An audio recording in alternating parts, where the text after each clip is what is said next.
último año murió en nuestro país en accidentes de tránsito el mismo porcentaje de población que en el tsunami de Japón del año 2011.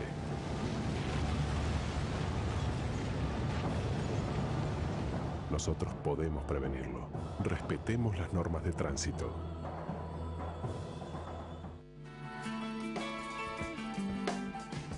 Y allí estábamos viendo uno de los spots que lanzó el Ministerio de Transporte y Obras Públicas contra los accidentes de tránsito, y estamos dándole la bienvenida ya al Ministro de Transporte y Obras Públicas, Enrique Pintado, y a Nacho Vallejo, director creativo de esta campaña. ¿Qué tal? Bienvenido. Director General Creativo, ¿cómo están? ¿Todo bien? Bien, la verdad. Bueno, bien y mal, ¿no? Porque estas lluvias están afectando a mucha gente y eso nos preocupa, no por los esfuerzos económicos que también duelen, más que nada por la situación de las personas. Sí, una cantidad importante de evacuados ya. Que no es fácil irse del hogar a veces y en estas condiciones es mucho más complicado. Pero bueno, sí, esperemos que por lo menos ahora salió el sol, había salido el sol, que se aguante un poco para que las aguas bajen. Sí, bueno, yo quería dejarlo para el final, pero bueno, ya que comenzamos por acá, de todas maneras sí, está bueno preguntar. Ayer hubo rueda de prensa con Canepa a la cabeza, hablando de, bueno, todavía se está analizando, ¿no?, hasta dónde pueden llegar los problemas con rutas y caminos, pero ¿cuál es el plan del Ministerio de Transporte y Obras Públicas respecto de eso? Nosotros trabajar como lo estamos haciendo con los comités de emergencia departamentales. Está toda nuestra gente, a la que además la quiero felicitar especialmente porque dan más de lo que pueden.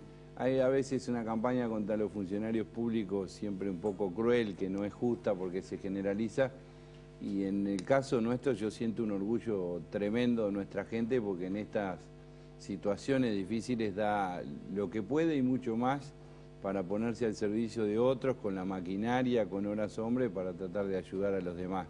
Después vendrá la evaluación económica, tendremos que, después que baje el agua, ver qué cosas tenemos que reparar. Sin duda van a ser gastos extraordinarios, pero todo eso vendrá después. Primero está la gente, resolvamos el problema a la gente, después vendrán lo material. ¿Qué rutas están cortadas, ministro, hasta el túnel? Bueno, varias. Las del GIGI, muchas. Esto nos plantea a nosotros un desafío que estamos planteando hace mucho tiempo. Nosotros estamos construyendo lo que va a ser el segundo puente más grande del Uruguay, que es en el río Santa Lucía, en la ruta 11, en el límite entre San José y Canelones, que ojalá lo podamos inaugurar este año, porque bueno, sabemos que ahí hay una lluvia, se inunda y la gente queda incomunicada. En el Uruguay hay que hacer mucha cosa de esa, pero no olvidemos que nosotros hemos invertido en rutas 900 millones de dólares, en 4 años, vamos a llegar a los 1.100, 1.200, cuando el gobierno anterior, que fue un gobierno que invirtió mucho, hizo una revolución en inversión, invirtió 778 millones de dólares, y el último gobierno colorado invirtió 445 millones de dólares. O sea, en 4 años nosotros estamos duplicando los recursos invertidos en rutas que el último gobierno colorado invirtió en los 5 años. Quiere decir que hemos puesto mucho esfuerzo. Es cierto que el país ha aumentado sus tránsitos, hay más parque automotor, hay más producción, y creo, es lo que le estamos proponiendo a los futuros gobernantes, hay que cambiar la mirada. Hay que dejar de mirar del norte hacia el sur, teniendo como centro el puerto de Montevideo. Hay que tener una mirada regional y atender las rutas que cruzan el país de este a oeste, para converger en el puerto de Aguas Profundas, que será el nuevo puerto, y hacia allí se trasladará la centralidad económica del Uruguay. Y eso hay que empezar a planificarlo desde ahora para que no ocurra esto que ocurre, porque la gente lamentablemente no puede vivir a la vera de los ríos, y estos son descuidos que se van teniendo, como tampoco la gente habría que permitirle que viva al lado de las rutas, porque eso trae problemas de seguridad vial que nosotros después tenemos que resolver. Y de canteras, pero bueno, ese es otro tema. Vamos a meternos en lo que tiene que ver esta campaña. Son 3 spots, ¿verdad? Uno que tiene que ver con un tsunami, un terremoto y un volcán. Exactamente. ¿Cómo surgió la idea? Bueno, es cierto, antes que nada te digo que son 3 spots de televisión, también hay piezas de radio, también hay piezas gráficas, y hay diferentes materiales, hay materiales en internet, digitales, y es una campaña amplia. Bien. ¿Cómo surgió la idea? La idea surgió trabajando muchas horas, un equipo creativo, y con un briefing, que es el punto de partida de cualquier campaña publicitaria, donde se recogen un montón de mandatorias y de mensajes y de cosas que se quieren comunicar, que se van traduciendo en una estrategia, y después de la estrategia queríamos elaborar un mensaje que impactara en lo emocional. Es decir, que revelara una verdad que es importante, que necesitamos que se entienda, pero que sea una verdad que se entienda un poquito más a nivel emocional, que nos sorprenda, nos impacte un poquito, y todos, después de enfrentarnos a la campaña, sintamos que tenemos que manejar con un poquito más de atención y de cuidado, ¿no? Que no manejemos tan distraídos. Se han hecho muchos tipos de campañas, se ha apelado, bueno, a la emotividad en lo que tiene que ver con cosas más, ¿no?, como concretas, que podemos ver, mutilaciones, personas que mueren. Se han hecho campañas con humor. Esta es realmente una campaña como bastante diferente en ese sentido, pero compara las cifras de fallecidos en nuestros accidentes de tránsito con fenómenos naturales que son como bastante lejanos a nosotros, a mucha gente por lo menos. ¿Piensan que por ese lado la sensibilidad de todas maneras funciona? Pensar en un terremoto en Japón, un volcán acá, un tsunami allá.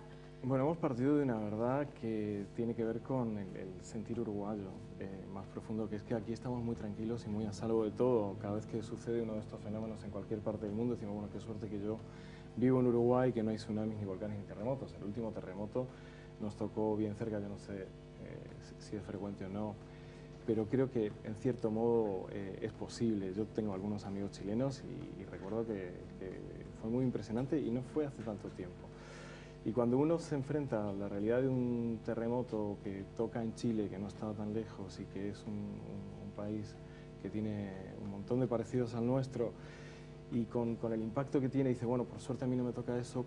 Cuando nos enfrentamos a la realidad decimos, bueno, en Chile tuvieron menos muertos que los que nosotros tenemos, menos fallecidos que los que nosotros tenemos en un solo año en accidentes de tránsito. Es una verdad, es una realidad que te explota en la cara, y que decir, bueno, hay que tomar conciencia y hay que andar en la calle manejando menos distraído, más atento y con conciencia de que estoy en alguna forma en el medio de un terremoto.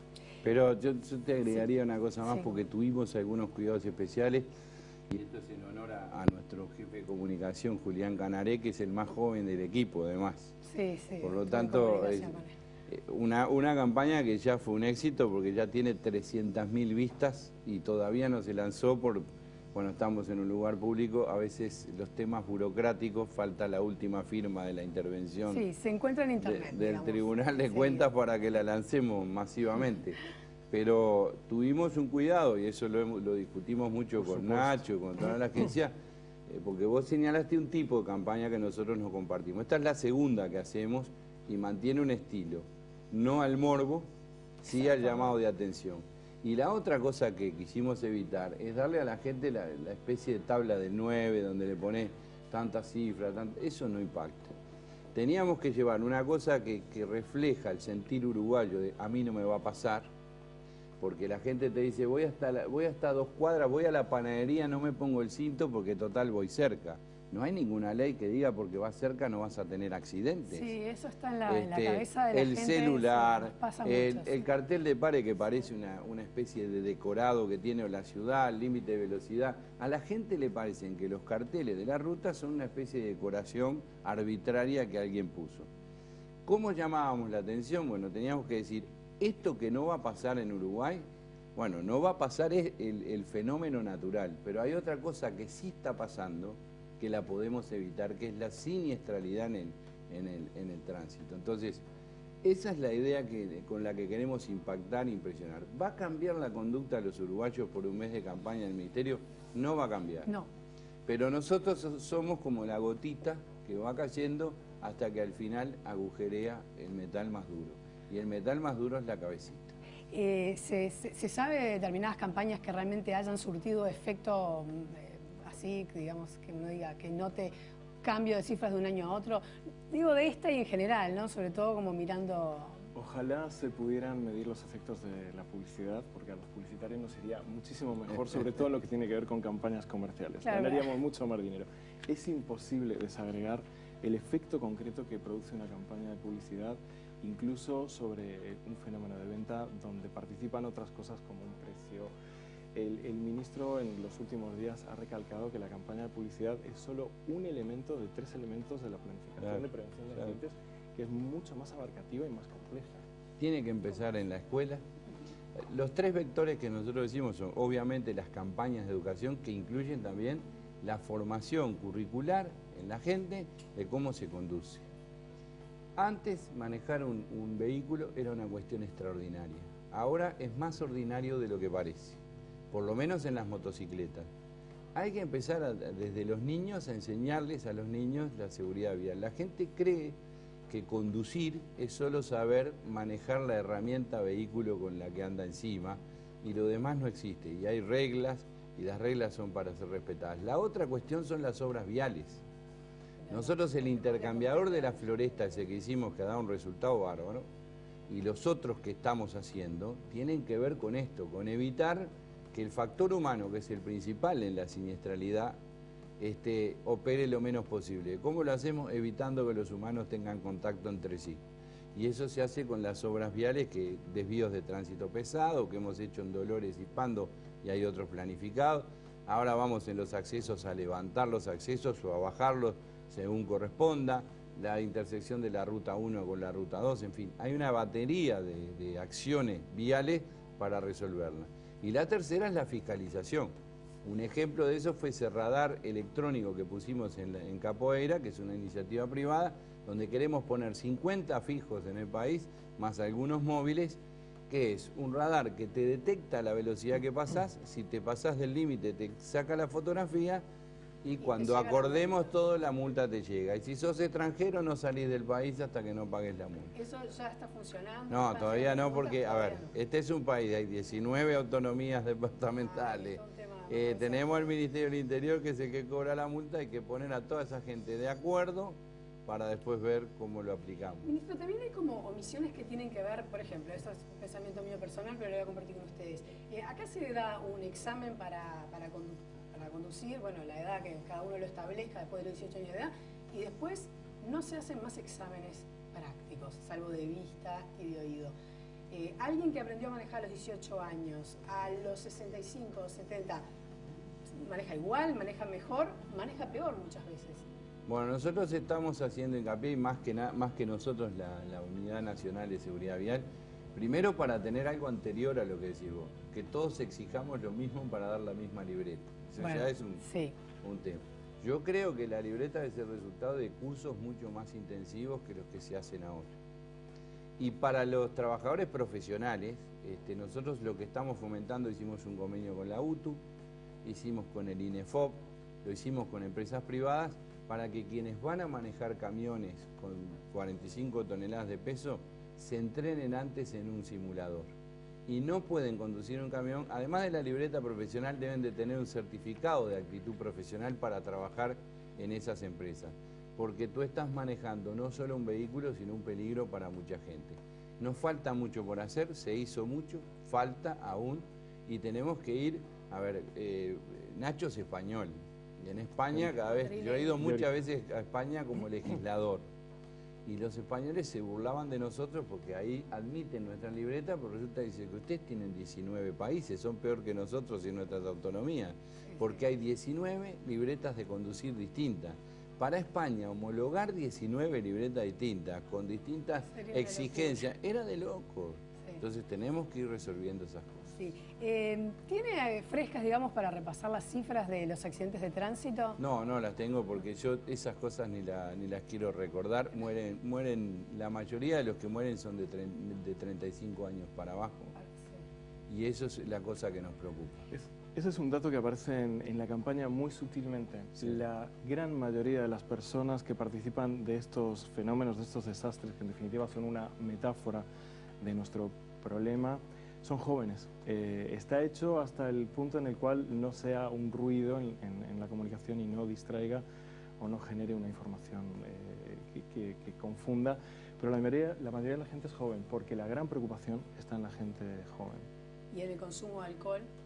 Bueno, eso es una cosa bien importante. Esta campaña apunta a un público amplio y tiene un primer objetivo que como todo objetivo, lo primero que tiene que ser es ser alcanzable. Y es el objetivo de que la gente tome conciencia del problema, tome una primera conciencia del problema real y diga, andar en la calle en un vehículo, en la moto, en el auto, como peatón para cruzar, es peligroso, claro, es peligroso. Se trata de eso. La persona que maneja borracha después de haber bebido, porque lo tiene por costumbre, o que esporádicamente se emborracha y toma el auto, agarra el auto, es muy difícil que esta campaña no lo va a cambiar eso, sin duda. Tampoco va a cambiar al que maneja peligrosamente. Esta campaña es para lo más amplio de la sociedad, y si logramos que la gente, como creo que ya está sucediendo y ya se ha abierto discusión sobre el tema, y ya hay mucha gente opinando sobre diferentes factores, que la gente tenga un poquito de respeto y de cuidado, ya son muchas las personas que pueden evolucionar en su forma de conducir y esperamos que sí, que haya resultados. Ahora, cuidado con los chivos expiatorios. Sí, claro, porque los uruguayos tenemos la creencia, y yo me incluyo entre ellos, que las cosas ocurren por un solo motivo. Y acá es multifactorial. ¿Qué tiene que ver con el alcohol? Ustedes lo verán todos los días, con el que va en bicicleta y cree que para él el semáforo no existe. Y cruza en rojo y sigue tranquilo y no pone la mano para doblar. Eso no tiene nada que ver. Es la persona más fresca del mundo que va a trabajar y sin embargo va violando una a una todas las normas de tránsito. Todas, Lo mismo que las motocicletas, lo mismo que el automóvil. Yo he visto gente pintándose en el espejo mientras van, gente hablando por celular. O sea, eso no tiene que ver solo con el alcohol. Exactamente. Pero igual, nada más que una gotita de anticipo, sin decir qué va a hacer, en los próximos días está otra cuestión que creo que va a revolucionar, que va a ser una gran contribución para los conductores, conscientes obviamente, porque lo que siempre tiene la última palabra es el sujeto que va a subir al volante. ¿Y no nos puede dar un adelanto, No, ya que nos muestra así una cuestión? Los vamos a sorprender, nada más que eso. Bueno, ministro Pintado, Nacho Vallejo, director de IAMEN, muchísimas gracias por haber estado. Gracias a ti.